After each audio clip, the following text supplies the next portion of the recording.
Welcome to the Raw Honesty podcast with Fitz, where I invite people with a genuine love of learning to confront their moral blind spots and peel away their unrecognized mental barriers that prevent genuine freedom from becoming a reality. So stick around as we dive in with this week's guest.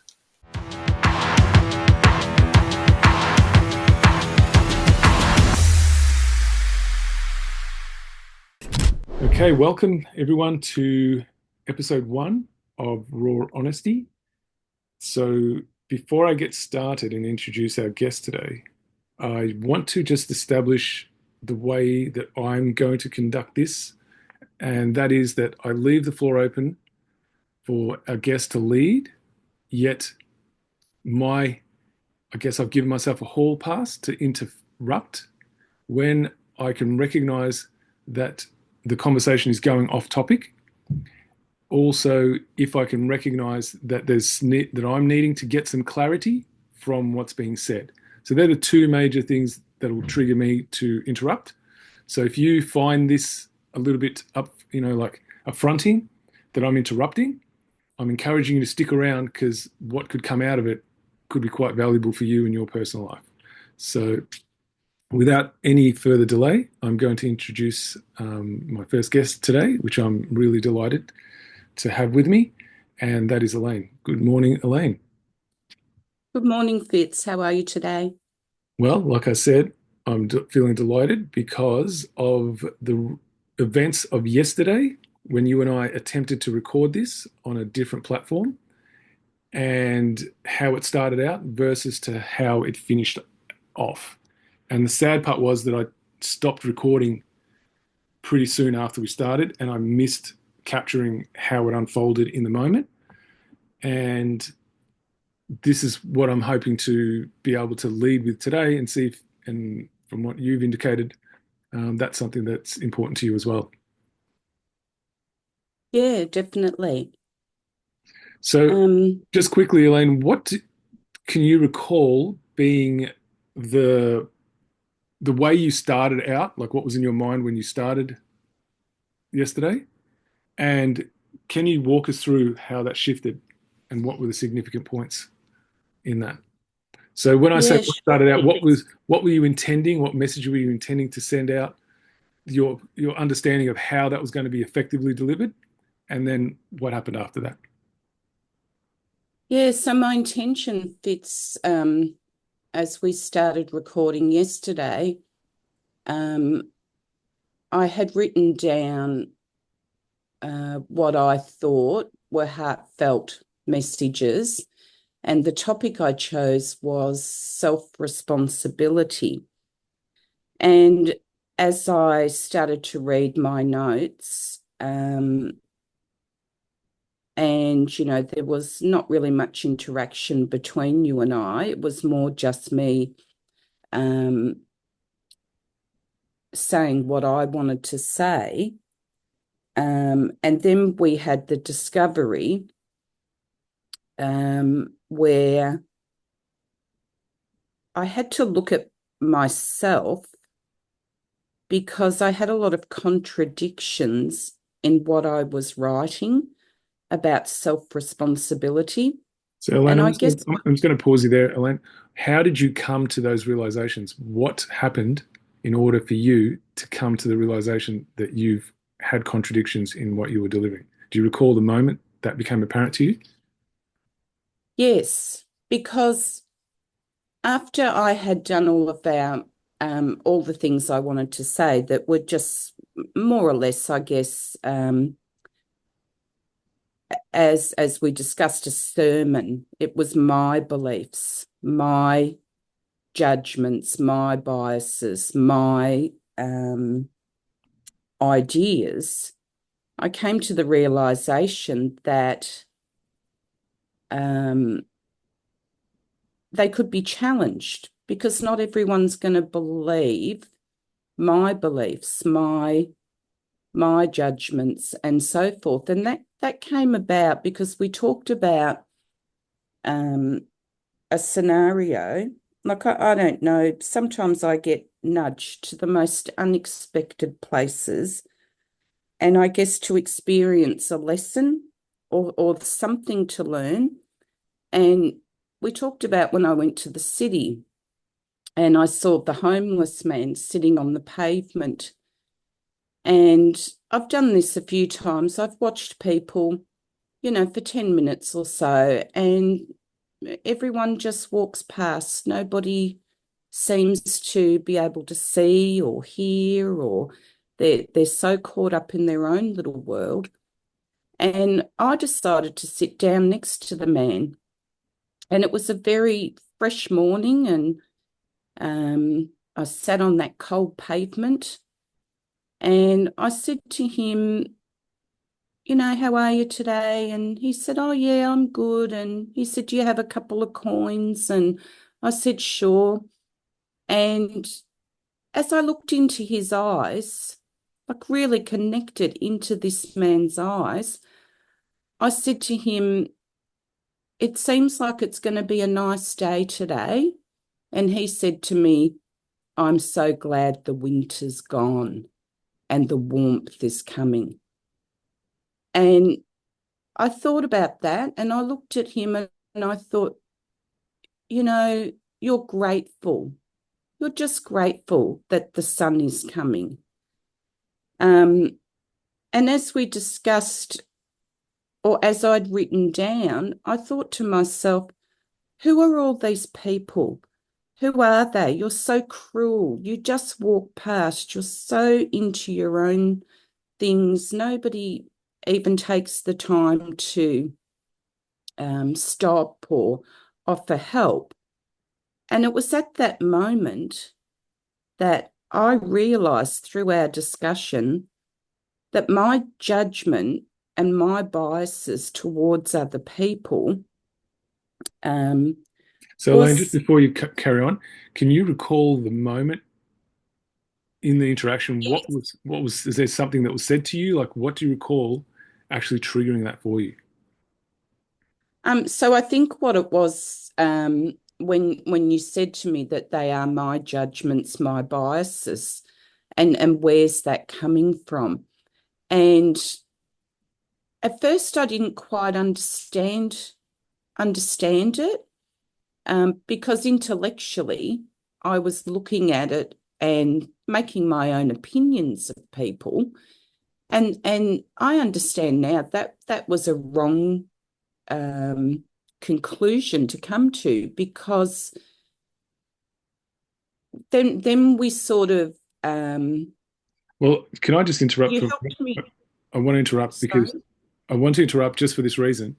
When I'm asking for specifics, what I'm asking for is, do you recall being invited into something deep and personal within yourself first before you were able to come and see those biases and judgments? Do you remember that? Yeah, I do, because you helped me to see where But what I'm those asking, do you remember biases. specifically what was said to you that got that awakening to happen? Do you recall? Yeah, you it was the feeling of power, being powerless. Right. So, as I recall it, when I was listening to what you were telling me, I was trying to figure out what's the underlying message behind the intellectual expression. And so I was taking guesses as to what I was imagining it to be. And when I took the guess of, to me, it sounds like you're expressing something about a powerlessness here, about a desire to actually be able to influence the world in a way that's going to increase the likelihood of harmonious coexistence, which is a really beautiful expression of your soul. Instead, there's a powerlessness, that's hard to say sometimes, that comes from being unable to witness that occurring. And then there was some part of you that stopped the chatter and started feeling that. Is that sort of accurate? Yeah, because yeah, and it made me aware that in my own powerless, that is a hard word to say, Fitz. Um, in being powerless to like just want to shake people, just like what are we doing as human beings when we're so separated, when we can just walk past, when we can just ignore, um, at the end of the day, I realized that most of those people who do walk past, they're not bad, cruel people. They probably, in their hearts, go home and think about that of what they've seen. They're not walking past and saying, he deserves that. Oh, look at him, that's great, whatever. I have faith in humanity that they can open their heart space as well, and they do feel it, but they're powerless as well. So They don't I know. want to invite you into something, um, and that is that I'm going to suggest that the initial interaction with Hmm. people who may walk past someone that they, would find a challenging thing to be with, would be to judge and assess them as deserving it, that that's just what they want to be. Because I've heard that often come out of people's mouths. Some people just want to be homeless, right? That's just, and that's as far as they'll take it. That's at the intellectual level, right? That's the safety, the ego, that's created its own reality. At the Yeah. soul level, the part that's suppressed, that's where I'm guessing the deeper realizations are. Yet there's a suppression of that because it doesn't align with what the ego wants to be true. And so it would be a very fleeting experience that they would suppress, no different to someone sitting on the edge of their bed, just wondering how it is their life has turned out so superficial and empty, but never utter that word out publicly. Yeah. So Yeah, it would be the definitely. same kind of repression and suppression. And that's the connection with the powerlessness. So, in a way, seeing someone who's homeless may trigger their own powerlessness, which they're already suppressing. So, why would they want to engage with someone else's? Yeah, because it's hard to bring that to the surface and to discover parts of yourself that, as you say, you suppress down. You don't want to deal with it because it's ugly. But at the end of the day, um, don't So, we all just want to feel that warmth? Don't that warmth and that love, not romantic love, not whining and dining and so forth. Isn't it that don't we all just want to feel like we're wrapped in that warm, cozy blanket, feeling secure and trusting that our fellow human beings will see and hear us and be there for us? yeah, so what you're articulating is something that I uncovered pretty early since the whole 2020 um, fiasco, which most people will know, I'm guessing, what I'm talking about. And that is that what's concealed underneath all the compliance and the obedience is an attempt to reach safety because the true conditions that are needed for safety are not there. So then there's an attachment to what is there, and that is to dismiss and deny one's true authenticity because safety, the structure we live under, and that um, individuals learn to take advantage of because that's where competition starts becoming a thing that people assess their like their identity and their worth on. The structure is designed to reward that, and therefore you're going to suppress those deeper truths that exist inside you, and then you're in a state of internal conflict. And in order to deal with that internal conflict, you need to suppress your conscience. And so, I guess Yes. what I'm suggesting is that there's a deeper knowing, but there's a really highly active intellect that suppresses it and comes up with its own logic and reasoning to justify why people are not in a space of being able to trust that life is there to support life. And if you're listening to this and you're confused about what I'm talking about, I want you to think about if you have parents, how often you get that deep understanding from them and how often they get it from you. Same thing if you have children, siblings, intimate partners. Can you honestly trust that they're there to really hear you as you need to be understood? Who here amongst you can honestly say you've had that experience? And if you haven't, what did it feel like? And how do you cope with it? And I'm willing to bet that one of the ways to cope with it is to construct a false version of reality where people are inherently untrustworthy. And when you Yeah. mix all that in, what are the chances that you're going to enjoy watching other people suffering if you believe they're inherently untrustworthy? Yeah, that's true, Fitz. And it also, I think the other thing I experienced was the loneliness, when we talked about loneliness. And like a lot of people, I guess there's no need to be lonely. I mean, you can walk out onto the street and you can talk to anybody.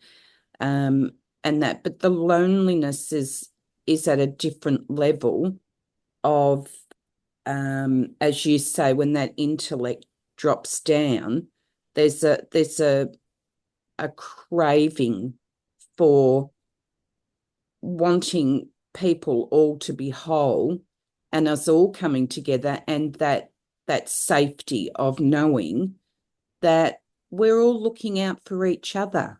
We're all there to help each other, Do you, through the ugly, the bad, the mistakes, the whatever. I mean, no one's perfect. Elaine, And to stop the judgment and when I first biases. when I first brought the term up loneliness for you, do you remember your initial reaction? I was probably like a bit of a deer in headlights. I was kind of like, refresh my memory, Fitz, but I was almost like lonely.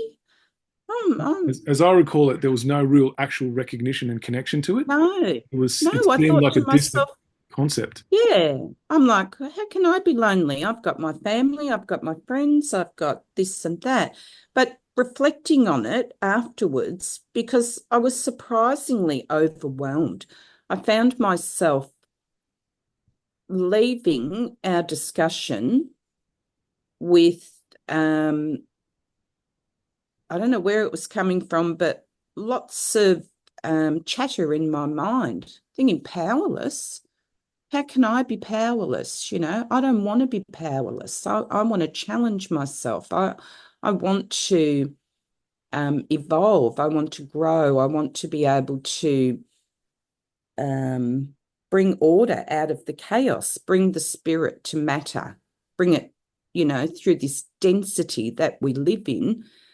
And in order to do that, with all my ranting on self-responsibility, I realized that I'm contradicting myself.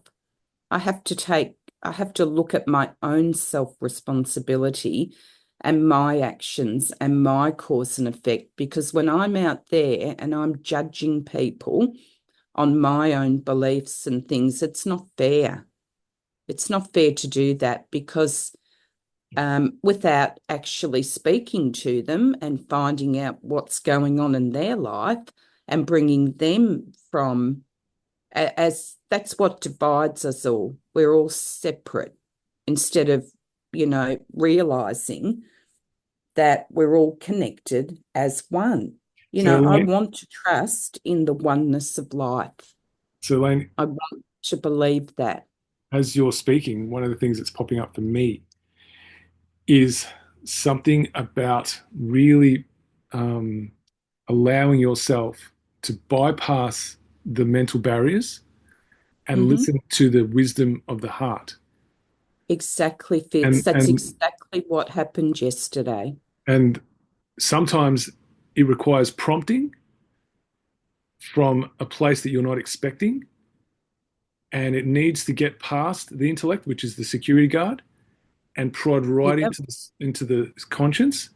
And once it's there, it's lodged and it won't come out. And then it's only a matter of time until that conscience is going to keep getting stirred up and aroused to the point where it's going to override the intellect, and it's going to say, no, it's my turn to speak now. And that's what I'm sort of getting from what that what happened for you. But it wasn't until you allowed yourself to feel. Once you allowed yourself to Yeah. feel, only then were you able to silence the chatter of the intellect. And this, as That's I've come to experience it, is one of the biggest impediments to the freedom most people say they seek. that's so correct. It's because once the chatter disappeared and I took my own advice that I was trying to give other people, um, as you might recall in my notes, to heal, to sit quietly and see what comes up. And once the chatter disappeared, I felt like this blockage, that obviously needed to be removed. Once all that intellect and all that garbage disappeared, I could see that by judging and being in that mind space, the cause and effect, really, it's quite negative, isn't it? Because they are just beliefs, opinions. Everyone's going to have different things and whatever. But when we get rid of all of that, the words, um, the creation that we've been taught of what is what, and you just come from a place of opening that heart with pure love, I think that's where the integration happens between the people, the connection. So, Everybody wants to be seen and heard. so what I'm also hearing in your statement earlier was the need for reciprocity. So the energy that you put out with the purity, there's a real craving to know how it is to be on the receiving end of that instead of it just being one-way traffic. Hence, Yeah, where the powerlessness experience of powerlessness and loneliness comes from. I had an experience, maybe 2 weeks ago. I was at the shopping centre and there was a lady in front of me, or two ladies in front of me. So the lady's being served, and she seemed quite anxious and quite vocal, talking to the man on the register. And it felt as though she was just sort of venting about her day. She wasn't being aggressive to him. And then for a moment, she must have sort of clicked and looked at the next woman and said, "Oh, I'm so sorry. I'm holding everybody up." And the woman said, "No, no, that's okay. Don't stress." And then I piped up and I said, "It's all right. No probs." Anyway, she left. And when I took my groceries out to my car, she was parked next to me and she was standing in the parking lot having a cigarette. And as I approached her, she said to me, "I know you from somewhere." And I said, "Oh, I used to be the cleaner at the shopping centre. Maybe you know me from there." She said, "That's right. That's where I've seen you." Anyway, we got chatting and she just felt the need to express herself, with the difficulties she was having at that particular moment, which I won't go into because it's her personal business and not my job to, put it out there if she was ever to hear. But anyway, at the end of the conversation, which only took maybe 5 minutes or so, she reached out and she touched my shoulder and she said to me, "Thank you so much for listening to me." She said, "I feel calmer. I feel calm in myself." And with her saying that, when we talk about, when you just said the, how do you say the word, reciprocity? Reciprocity. Reciprocity. That's But that's a it means to that's a reciprocate, mouthful too. to give Um, back what's been given to you, like to reciprocate in kind. I felt something in my soul, and I said to her, "No, thank you." She said, What are you thanking me for?" And I said, "Because your generosity and your kindness to acknowledge that I took the time to listen to you means a lot to me." And we both parted ways. As it happens, you part ways. And she said, But you gave up your time to talk to me, a stranger. And I said, it's not hard to talk to people. And I said, I'm so happy that you feel calmer. And I hope that the situation, um, you can, because now you're out of that anger, instead of reacting in a way that you won't really have control over, now you'll be able to reason with a bit more logic, So, Elaine, and you'll get a better outcome than I'm being aggressive and angry. just wanting to let you know, Elaine, that our connection is going to cut off in under 5 minutes. So Yeah, we're going to need to wrap it up. But before we do, I want to pick up a couple of things you've said, and hopefully we can get this recorded. That is back at the line when you were waiting. There was something about this is what came up for me when she became self-aware and showed a recognition of how her behavior may be impacting others. My guess is yes, that that launched something for you. One, straight away, your capacity to care for her improved and increased immediately. That happened unconsciously without you recognizing it.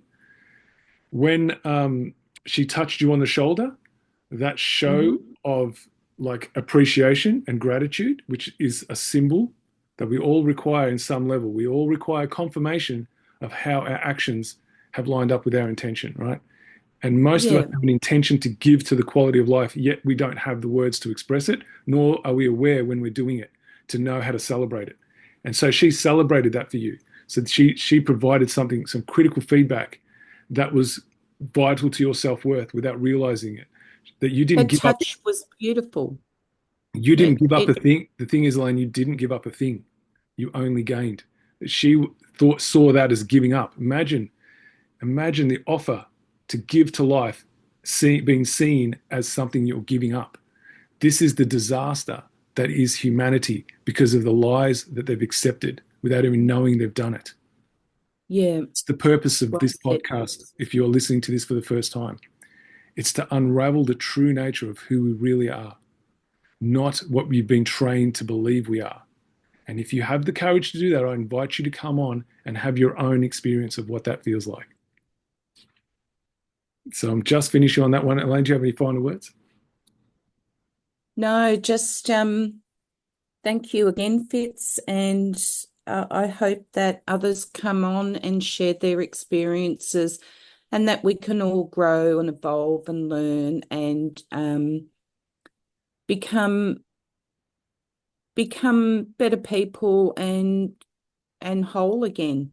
That's what the world needs. We all just need to unite in and heal ourselves and help others along. So thank you so much, Elaine, for joining us today. It was an absolute delight, like I said. What I'm going to finish on is just to now use what we've discussed today and think about all the division that happened back in 2020 with families and friends and work colleagues. And can Yeah. you start applying, not you personally, Elaine, but anyone listening, can you start applying the same principles we worked on today to what could be sitting underneath those divisions that still haven't healed? There's lots of power there for anyone who wants to understand what's been on offer today. So I just wanted to finish on that with my gratitude to you, Elaine. The other thing was, most people don't know that my intention was to run this for 10 minutes. It looks like that's not going to be possible. So I've also learned something too. So on that note, thank you so much for being so kind with your time and expressing, the truth as it exists to the best of your awareness. Thank you, Fitz. Have a lovely day. Okay, guys, that's our first episode over and done with. I look forward to introducing you to our next guest. And bye for now. Belief is a toxic and dangerous attitude toward reality, I think. After all, if it's there, it doesn't require your belief. And if it's not there, why should you believe in it? It doesn't make a whole lot of sense.